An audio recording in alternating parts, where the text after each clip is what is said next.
اعوذ باللہ من الشیطان الرجیم بسم اللہ الرحمن الرحیم معزز خواتین و حضرات السلام علیکم ورحمۃ اللہ وبرکاتہ۔ آج جس بیماری پر میں آپ سے بات کرنے جا رہا ہوں یہ غیبت ہے، جس کو انگریزی میں بیک بائٹنگ کہتے ہیں۔ غیبت کیا ہے، اس پر تھوڑی سی گفتگو کریں گے، لیکن میں اگر قرآن کی طرف نظر اٹھاؤں کہ کیا اس کا تذکرہ اللہ تعالیٰ نے قرآن کریم میں رکھا ہے، اس بیماری کا اس کا کوئی حوالہ اللہ نے دیا ہے، تو قرآن کریم کی سورۃ الحجرات ہے، جس کی آیت نمبر 12 میں میرا رب ارشاد فرماتا ہے وَلَا يَغْتَبْ بَعْضُكُمْ بَعْضًا أَيُحِبُّ أَحَدُكُمْ أَن يَأْكُلَ لَحْمَ أَخِيهِ مَيْتًا فَكَرِهْتُمُوهُ۔ میرا رب کہتا ہے کہ تم اپنے بھائی کے پیٹھ پیچھے برائی مت کیا کرو۔ کیا تم میں سے کوئی شخص یہ پسند کرتا ہے کہ وہ اپنے مرے ہوئے بھائی کا گوشت کھائے؟ یقیناً تم اسے ناپسند کرو گے۔ معزز خواتین و حضرات، یہ غیبت جو میرے اور آپ کے کردار میں، میری اور آپ کی سوسائٹی میں اتنی جڑ پکڑ چکا ہے، یہ صرف پاکستان کی نہیں، ہمارے معاشرے، ذاتی معاشرے کی نہیں، صرف سب کانٹیننٹ کی نہیں، بلکہ میں اگر آپ اسے کروں کہ یہ ورلڈ وائڈ ایک ایسی بیماری ہے جس نے ہمارے روح کو ڈیمیج کر رکھا ہے۔ اور میں اکثر کہا کرتا ہوں اپنے سننے والوں کو کہ the biggest entertainment in the world is a غیبت، یعنی دنیا کی سب سے بڑی اور سستی انٹرٹینمنٹ جو ہے، تفریح، وہ غیبت ہے۔ اب غیبت کا لفظ غیب سے نکلا ہے، مطلب کیا؟ ایسے موضوع پر اپنے بھائی کا تذکرہ کرنا کہ وہ بھائی آپ کے درمیان موجود نہ ہو۔ حقیقت اصطلاحی معنی سے کیا ہے؟ اس سے مراد یہ ہے کہ آپ اپنے کسی مسلمان بھائی کی یا بہن کی کسی ایسی برائی کو آپس میں ڈسکس کرنا، اپنے ہمجولیوں میں بیٹھ کے ڈسکس کرنا، جو شخص خود اس مجلس کا حصہ نہ ہو، وہاں موجود نہ ہو۔ میرے نبی کریم علیہ السلام سے صحابہ کرام نے غیبت کے متعلق پوچھا، تو آپ صلی اللہ علیہ وسلم کا انداز مبارک تو ویسے ہی بڑا دل نشیں تھا۔ آپ صلی اللہ علیہ وسلم بات کو سمجھانے کے لیے بعض اوقات اس کے سیاہ اور سفید دونوں پہلو دکھایا کرتے تھے۔ انہوں نے اس کا الٹ بھی بتایا، اس کا ایک مترادف اور لفظ بھی بتایا، فرمایا کہ میں آپ کو بتاتا ہوں غیبت اور بہتان میں کیا فرق ہے۔ اس بہتان کو لفظ اتہام بھی کہا جاتا ہے۔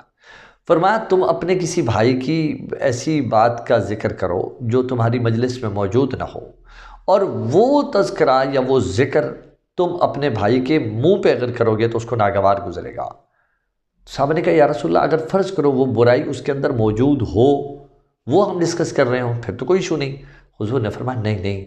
اگر وہ برائی اس کے اندر موجود ہے مگر تمہارا بھائی اس مجلس کا حصہ نہیں ہے اور تم وہ برائی ڈسکس کر رہے ہو، تو یاد رکھو تم کیا کر رہے ہو، اسی کا نام غیبت ہے۔ اور انہوں نے کہا کہ اگر وہ برائی اس میں موجود نہیں ہے، یعنی وہ برائی اس میں موجود نہیں ہے اور تم اس برائی کو اس پر تھوپ رہے ہو، تو اس کو تو بہتان کہتے ہیں۔ مطلب یہ ہوا کہ غیبت اور بہتان میں فرق یہ ٹھہرا، غیبت اسے کہتے ہیں کہ ایک ایسی برائی جو اس کے اندر موجود ہے مگر وہ موجود نہیں ہے، یعنی وہ برائی اس میں ہے مگر وہ موجود نہیں ہے، اس برائی کو جب ہم تذکرہ کر رہے ہوتے ہیں تو وہ غیبت کہلاتا ہے۔ اور اگر وہ برائی اس کے اندر موجود ہی نہیں ہے اور ہم اس کا ذکر کر رہے ہیں تو پھر اس کو غیبت نہیں کہتے، اس کو بہتان کہتے ہیں۔ اب ذرا معزز خواتین و حضرات، اس کا تذکرہ یعنی سمجھیے۔ مجھے یاد آ رہا ہے کہ سرکار دو عالم صلی اللہ علیہ وسلم شب معراج پر جب مشاہدات معراج میں مصروف تھے تو آپ صلی اللہ علیہ وسلم نے کچھ بدنصیبوں کا ایک منظر دیکھا۔ اس کو بہت توجہ اور دل کے کانوں سے یہ جملہ سنیے گا، دل کے کانوں سے یہ جملہ سنیے گا کہ میرے نبی علیہ السلام نے ایک مشاہدہ کیا، کچھ بدنصیب گروہ کو دیکھا، یعنی مرد اور خواتین دونوں قسم کے لوگ موجود تھے۔ ان کے ناخن جو ہے نا معزز خواتین، وہ ایک تو بڑے تھے اور تانبے کے تھے، یعنی عام ناخن کتنی بھی جلدی آپ کسی کو چیز کو نوچنے کی کوشش کرو گے تو بعض اوقات یہ ہوتا ہے کہ ہمارے اپنے ناخن میں درد شروع ہو جاتی ہے، ہاتھ کے پوروں میں درد شروع ہو جاتی ہے، مگر وہ ناخن تانبے کے تھے۔ اور ان کے ساتھ وہ کس کو نوچ رہے تھے؟ کسی اور کو نہیں معزز خواتین حضرات، اپنے آپ کو، اور اپنے آپ کے بھی کون سے حصوں کو نوچ رہے تھے؟ اپنے چہروں کو نوچ رہے تھے۔ یعنی خدا نہ کرے کہ ہمارے ناخنوں کو کیل کی جیسے لوہے والے، تانبے والے ناخن ہو جائے اور زور سے انسان اپنے ہی چہرے کو نوچے، تو ذرا حشر دیکھیے کہ ہمارے چہرے کا حشر کیا ہو جائے گا، کتنی تکلیف سے ہم گزریں گے۔ اور انہی ناخنوں والے، نوکیلے ناخنوں والے، تانبے والے ناخنوں والے ہاتھوں سے اپنے سینوں کو چیر رہے تھے، کبھی ادھر سے چیریں، کبھی چہرے کو چیریں۔ جب یہ عمل کر رہے تھے تو حضور کو دیکھ کر بڑا رنج ہوا، اس اذیت میں پڑے ہوئے لوگوں کو دیکھ کر رنج ہوا۔ تو سرکار دو عالم صلی اللہ علیہ وسلم نے جبرائیل سے پوچھا، جبرائیل یہ کون بد نصیب لوگ ہیں، یہ کس اذیت میں پڑے ہوئے ہیں، یہ کس جرم کی پاداش میں ان کے ساتھ فی الحال یہ ہو رہا؟ تو اس نے عرض کی، یا رسول اللہ صلی اللہ علیہ وسلم یہ وہ بد نصیب لوگ ہیں جو اپنے ہی بہن بھائیوں کی برائیاں ان کی عدم موجودگی میں ڈسکس کر کے مزے لیا کرتے تھے، یعنی یہ اپنا جو گوشت نوچ رہے ہیں، گویا اپنا گوشت کھا رہے ہیں، گویا وہ جو اللہ کا فرمان ابھی میں نے آپ کو پڑھ کے سنایا جو سورۃ الحجرات کی آیت نمبر 12 ہے کہ وَلَا يَغْتَبْ بَعْضُكُمْ بَعْضًا أَيُحِبُّ أَحَدُكُمْ أَن يَأْكُلَ لَحْمَ أَخِيهِ مَيْتًا فَكَرِهْتُمُوهُ۔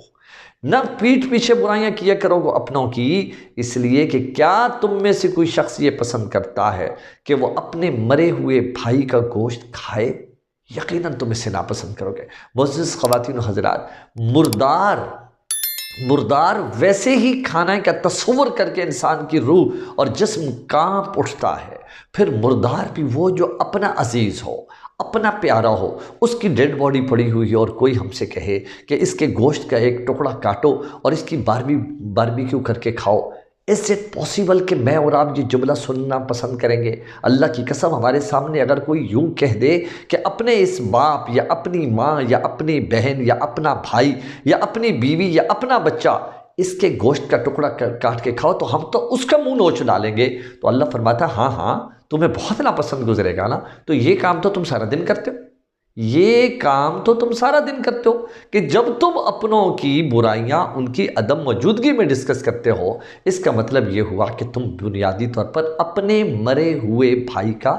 گوشت کھا رہے ہو۔ تو معزز خواتین و حضرات، اس کو سمجھنے کی ضرورت ہے۔ اور میری اور آپ کی سوسائٹی میں ایک تو یہ ہے نا کہ ہم ڈسکس کر رہے ہیں، ایک یہ ہے کہ بعض اوقات ہمارے ارد گرد ہماری مجلس کا حصہ بننے والا ہمارا کوئی عزیز، ہمارا کوئی فیلو کوئی بیٹھا ہوتا، اس کو پتہ ہی نہیں ہے کسی اور کی برائی کا، ہم مزے لے کے کہتے تجھے پتہ لگا، تو نے سنے ہاں وہ فلانے کی بات، وہ فلانے کی بات۔ اب اس غریب کو پتہ ہی نہیں، ہم اس کو مرچ مسالے لگا کے سنا رہے ہیں، اور یہ کس گھر میں یہ کام نہیں ہو رہا، یہ کہاں پر یہ کام نہیں ہو رہا، ہر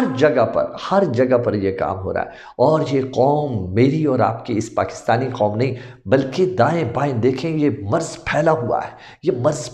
ہے۔ جب یہ مرض ہم نے اڑیل کے اپنے وجود کا حصہ بنایا ہوا ہے تو سمجھ لیجئے کہ ہمارا وجود کتنا بدبودار ہوا پڑا ہوگا، کتنا خوار ہوا پڑا ہوگا، اور اندر سے کتنا اذیت ناک ہوا پڑا ہوگا، ہماری روح بے چینی میں ڈوبی پڑی ہوگی۔ لیکن میں ایک دو اور حوالے آپ سے ڈسکس کرنے جا رہا ہوں تاکہ میں اور آپ اس کی مزید ہولناکی سے آگاہ ہو سکے۔ فرمایا یہ زنا سے بھی بدتر ہے، الغیبت اشد من الزنا۔ شعب الاعمال للبہقی کی آیت جو حدیث نمبر 6315 ہے اس کے اندر اس کا ذکر ہے کہ الغیبت اشد من الزنا، غیبت زنا سے بھی بڑھ کر ہے۔ اور اسی کتاب کی حدیث نمبر 6316 میں لکھا گیا ہے کیوں ایسا ہے؟ فرمایا کہ زنا کرنے والا توبہ کر لیتا ہے، یعنی بدکاری کرنے والے کے دماغ پر یہ بوجھ ہے کہ اس نے زندگی کی کسی فیز میں یہ حرکت کی تھی، وہ حرکت اس کو اذیت دیتی ہے، اس اذیت کو دور کرنے کے لیے کبھی نہ کبھی اس کو توبہ کی توفیق ہو جاتی ہے۔ لیکن غیبت کرنے والے کا رولا کیا ہوتا ہے؟ اس کو تو یہ انٹرٹینمنٹ کے طور پر اس نے یہ کام کیا تھا، اس نے تو تفریح کے طور پر یہ کام کیا تھا، اس کو توبہ کی توفیق ہی نہیں ہوتی، کیونکہ جب میں اور آپ کسی برائی کو برائی سمجھتے ہی نہیں تو پھر ہم اس کی معافی کیسے مانگیں گے؟ بالکل اسی طرح جب ہم نے کسی کو دیکھیں نا، زنا کو ہم نے زنا سمجھا، قتل کو ہم نے قتل سمجھا، چوری کو ہم نے چوری سمجھا، یعنی کبھی نہ کبھی تو ہمیں احساس ہوا نا کہ ہم نے یہ غلط کام کیا ہے۔ لیکن جھوٹ کو ہم گناہ نہیں سمجھ رہے، تکبر کو ہم گناہ نہیں سمجھ رہے، حسد کو ہم گناہ نہیں سمجھ رہے، غیبت کو ہم گناہ نہیں سمجھ رہے۔ تو اس وقت میں بیک بائٹنگ یعنی غیبت کے متعلق میں آپ سے بات کر رہا ہوں، اس لیے میں اپنے آپ کو سمیٹ کے چل رہا ہوں۔ تو جب میں نے اس کو گناہ سمجھا ہی نہیں تو میں توبہ کیسے کروں گا؟ اسی لیے ایک حدیث میں یہ جملہ جب میں نے پڑھا تو میری روح کانپ اٹھی۔ فرمایا اپنی سکی ماں سے زنا کرنے سے بھی بڑا جرم غیبت ہے۔ استغفر اللہ استغفر اللہ، سکی ماں سے زنا کرنے سے بڑا جرم ہے وہ غیبت ہے۔ تو یہ کام کیسے کر رہے ہیں؟ کیوں کر رہے ہیں؟ گناہ بے لذت، گناہ بے لذت۔ حتیٰ کہ بعض علماء کرام نے کہا ہے کہ انسان اگر کسی کی نقل اتارے یا کچھ ایسے اشارے کسی کے متعلق کرے جو اس کے سامنے نہیں کیا جا سکتا اس کے متعلق، تو وہ اشاروں کے اندر کسی کی تصدیق کی ہے یا کسی کی نقل اتار کر کسی مجلس کے اندر کسی کی تصدیق کرنے کی کوشش کی ہے، یہ بھی غیبت میں شمار ہوگا، یہ بھی غیبت میں شمار ہوگا۔ ہاں، اس سب کچھ کے باوجود یہ ذہن میں رکھیے گا کہ یہ ایک اتنا بڑا ناسور ہے، لیکن یاد رکھنا یہ کسی اور نے آ کر ہم سے یہ ریموو نہیں کرنا، یہ میں نے اور آپ نے خود سے طے کرنا ہے کہ آج سے ہم نے یہ کام نہیں کرنا، کیونکہ ہمیں احساس نہیں تھا کہ یہ کتنا بڑا گناہ ہے۔ اب چونکہ احساس ہو رہا ہے کہ یہ بہت بڑا گناہ ہے، اس لیے آج سے ہم اپنا دامن پاک کرنے کی ضرورت ہے اور اس کے لیے کوشش کریں گے۔ ایک اور چیز سمجھ لیجیے، اب ایک سوال یہ پیدا ہوتا ہے کہ کیا کسی کھاتے میں کسی صورت میں غیبت جائز بھی ہے؟ ہاں، ایک آدھ سہولت ہے، ایک آدھ موقع ہے جس میں ہے۔ مثلا آپ کا کوئی عزیز ہے، کوئی رشتہ دار ہے، کسی کے ساتھ کوئی معاملہ کرنے جا رہا ہے، اور فرض کرے کوئی رشتہ کرنے جا رہا ہے یا کوئی اور ڈیل کرنے جا رہا ہے، جس آدمی سے وہ ڈیل کرنے کے لیے جا رہا ہے وہ آدمی آپ کنفرم ہے اس کے متعلق کہ وہ اس قابل نہیں ہے کہ وہ اس رشتے کے یا اس معاملے کے یا اس ڈیل کے اہل ہو، اور اس کی بہت ساری حقیقی برائیاں آپ اس سے آگاہ ہیں۔ اب آپ اگر یہاں یہ سوچے کہ میں اگر اس کی کوئی برائی یہاں بیان کروں گا تو یہ غیبت کہلائے گا، لہٰذا میں نہیں کرتا، لہٰذا یہ ان کا ایشو ہے، یہ جانے اور وہ جانے، نہیں۔ یہاں اسلام دیکھیں اللہ کو اپنے بندوں کی عزت کتنی عزیز ہے، اللہ یہاں مجھے اور آپ کو حکم دیتا ہے، اس کے نبی نے مجھے اور آپ کو تلقین کی ہے، اگر کوئی شخص اپنی لا علمی کی بنیاد پر کسی بڑے حادثے کا شکار ہونے جا رہا ہے، کسی ایک معاملے کی وجہ سے، یعنی کسی رشتے کی وجہ سے، ڈیل کی وجہ سے، یا کوئی لین دین کی وجہ سے، تو وہ آدمی دوسرا ٹھیک نہیں ہے۔ لیکن جو آدمی آپ کا تعلق والا وہ کام کرنے جا رہا ہے اس کا پتہ نہیں ہے، تو اب آپ اس کو بڑے دھیان سے سائیڈ پہ کر کے تسلی اور اہتمام اور احتیاط سے ڈسکس کریں گے، پوچھیں گے بھائی آپ یہ جو اتنا بڑا سٹیپ لینے جا رہے ہو، آپ جانتے ہو نا اس شخص کے متعلق، آپ نے ذرا تھوڑی سی معلومات لے لی ہے نا، اس کی حقیقت سے آگاہ ہیں، تو وہ اگر کہے کچھ نہ کچھ لی ہے، زیادہ پتہ نہیں ہے، لیکن ہمیں فلاں دوست نے بتایا کہ یہ بچہ، تو آپ بتاؤ کہ میری معلومات کے مطابق اس شخص کا آلریڈی یہ ایشو ہے اور وہ بندہ اس قسم کے معاملات کا شکار ہے، تو دھیان کر لا، کیونکہ یہ بچی کا معاملہ ہے، رشتہ کر بیٹھو گے تو بعد میں بڑی اذیت ہوگی۔ میرا ذاتی کا ایکسپیرینس ہے، میری ایک شاگرد تھی، اس کی کوئی بات ہوئی تو انہوں نے بتایا کہ یہ ہمارا رشتہ جو ہے نا ایک فلانے آدمی کے ساتھ ہونے جا رہا ہے اور عنقریب مطلب ہے کہ وہ نکاح ہے۔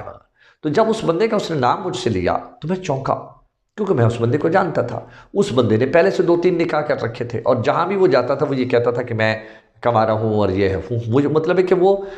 علت تھی یا پتہ نہیں کیا اس کا رولا تھا۔ اچھا، یہ جو لوگ تھے ان کو میں جانتا تھا کہ یہ بہت شریف النفس لوگ ہیں۔ میں نے اس سے بڑے دھیان سے گفتگو کی، میں نے کہا بیٹا وہ جو آپ بات کر رہے ہو، وہ فلاں صاحب جن کے متعلق آپ بات کر رہے ہو، وہ آپ لوگ جانتے تو ہو نا؟ کہتے نہیں وہ ہمارے ایک تعلق والے ہیں، انہوں نے ہمیں بتایا ہے، لیکن وہ انہوں نے بتایا بڑے شریف آدمی ہیں۔ میں نے کہا وہ سب کچھ ہے، لیکن چونکہ یہ آپ کی بہن کے رشتے کا معاملہ ہو رہا ہے، اور یہ رشتہ ایک آزمائش ہوا کرتی ہے کہ جب یہ ہو جائے تو پھر توڑنا پڑ جائے تو طلاق کا ایک دھبا لگ جایا کرتا۔ تو میں نے کہا میری معلومات کے متعلق، کیونکہ میں ذاتی طور پر اس بندے کو جانتا ہوں، اس بندے کا یہ ایشو ہے کہ اس کے کردار کے ساتھ یہ چیزیں جڑی ہوئی ہیں، آپ دھیان کر لیجئے گا۔ میری معلومات یعنی میں جتنی کنفرم ہوں، اور یہ میں یعنی مغالطے میں یا اندازے سے بات نہیں کر رہا، جو بات میں آپ سے کر رہا ہوں یہ بہت کلیئر ہے، اور میں کنفرم بات آپ سے کر رہا ہوں کہ میں ذاتی طور پہ جانتا ہوں۔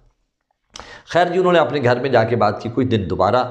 ٹھہر کے میرے موضوع پہ بات ہوئی، تو میں نے پوچھا کیا، کہنے لگے نہیں وہ جب میرے والد کو پتہ لگا تو انہوں نے کہا سوال ہی پیدا نہیں ہوتا، ہم نے اپنی بچی کو دلدل میں نہیں دھکیلنا، ہمیں سائیڈ پہ ٹھیک ہے۔ اچھا، بعد میں یقین جانیے میرے دل پر ایک سکون تھا، کیوں؟ اگر مجھے یہ بعد میں پتہ لگتا کہ ان کے ساتھ فراڈ ہو گیا ہے تو پھر ساری زندگی میں اپنے آپ کو معاف نہ کر سکتا، کیوں؟ میں جانتا تھا کہ وہ آدمی غلط ہے، یعنی جس طرح کوئی شرابی ہے، زانی ہے، بدکار ہے، یا آلریڈی اس کے پاس 1-2 بیویاں ہیں، یا کوئی اور معاملات ہیں، یا وہ لین دین کا بہت برا آدمی، یہاں ہمیں غیبت کی اجازت اللہ تعالیٰ دیتا ہے، کیونکہ ہم کسی اور کا گھر اجڑنے سے بچانے والے ہیں۔ تو پتہ یہ چلا کہ اللہ نے ہمیں عقل و بصیرت جو نصیب فرمائی ہے اس کی بنیاد پر یہ دیکھنے کی ضرورت ہے کیا ہم ہر موقع پر یہ جو خواہ مخواہ ذاتی مجالس کی لذت لینے کے لیے، اور میں نے نوٹ کیا ہے اکثر کہ جہاں غیبت کا موضوع چھڑ جاتا ہے، یعنی جھوٹ بولا جا رہا ہوتا ہے غیبت، تو وہاں کہکے زیادہ لگ رہے ہوتے ہیں، مذاق اور دلچسپی اور شیطان کی طرف سے واہ واہ اور ایک بڑا ایک جمگٹھا سا لگ جاتا ہے۔ اور وہاں یہ بیٹھ کر اگر کوئی ایک شخص کہے کہ بھائی دیکھیں سب نے اپنی خبر میں جانا ہے، دیکھو جب ایک آدمی یہاں موجود ہی نہیں ہے تم کیوں اس کو ڈسکس کریں، چھوڑو اور تھوڑے موضوعات ہیں، تو وہاں آپ دیکھیں گے 2-3 بندے اٹھ کے چلے جائیں گے کہ کیا مطلب کہ اب تو مزہ ہی نہیں آئے گا بیٹھنے کا۔ اس کا مطلب یہ ہوا کہ غیبت یا بیک بائٹنگ ہم صرف مزہ لینے کے لیے کرتے ہیں، اور یہ وہ گناہ بے لذت ہے جو ہماری نیکیاں برباد کر رہا ہوتا ہے، ہمارا اندر جلا رہا ہوتا ہے، ہماری روح کو ڈیمیج کر رہا ہوتا ہے، اور اللہ اور اس کے نبی کی نگاہ میں اور اللہ والوں کی نگاہ میں ہمیں ذلیل و خوار کر رہا ہوتا ہے۔ معزز خواتین و حضرات، میں اپنی اس گفتگو میں آپ سے بھی یہ درخواست کروں گا، اپنے لیے بھی آپ سے دعا کی درخواست کروں گا کہ اللہ مجھے بھی تاحیات اس مرض سے، اس عذاب سے بچائے رکھے، اور آپ سب کو بھی میں یہ دعا دوں گا کہ اللہ رب العزت آپ پر بھی مہربانی فرمائے۔ اب تک جو ہم سے گناہ ہو گیا، اب تک ہم سے جو گناہ ہو گئے ان پر سچے دل سے معافی مانگی، اور اگر کوئی خاص کریکٹر ہے، غور سے یہ جملے سنیے گا، اگر کوئی ایسا خاص کریکٹر ہے جس کریکٹر کی ہم نے اکثر غیبت کی ہے، اور اگر ہمارے اندر یہ جرت نہیں ہے کہ ہم اس کو جا کر اس کے روبرو معافی مانگ سکیں، ویسے تو یہ جرت ہو جائے تو بڑا فائدہ ہو جائے گا، نہیں ہے اگر جرت، میں محسوس کرتا ہوں کہ بعض اوقات اس حوالے سے بہت کمزور ہے، نہیں ہے جرت، تو پھر پڑھ کر کچھ نہ کچھ اس کے کھاتے میں نیکی ڈالیے، تاکہ قیامت کے دن اگر ہمارا کھاتا نکالا جائے تو اگر ہماری طرف سے کوئی غلاظتیں اس کے کردار میں ڈالی گئی ہیں، اس کے کھاتے میں ڈالی گئی ہیں، تو کچھ نیکیاں بھی ہماری کھاتے میں سے اس کے کھاتے میں چلی جائیں، تاکہ قیامت والے دن جب تول کیا جائے تو اس دن جب ہمارا نامہ اعمال کھلنا ہے تو اللہ تعالیٰ مجھے اور آپ کو اس اذیت سے بچا لے۔ تو اس حوالے سے اللہ رب العزت مجھے اور آپ کو اس باریکی کو، اس انتہائی ذمہ دارانہ عنوان کو سمجھنے کی ضرورت توفیق عطا فرمائے۔ اپنا بہت خیال رکھیے گا، اپنوں کا بہت خیال رکھیے گا۔ السلام علیکم ورحمۃ اللہ وبرکاتہ۔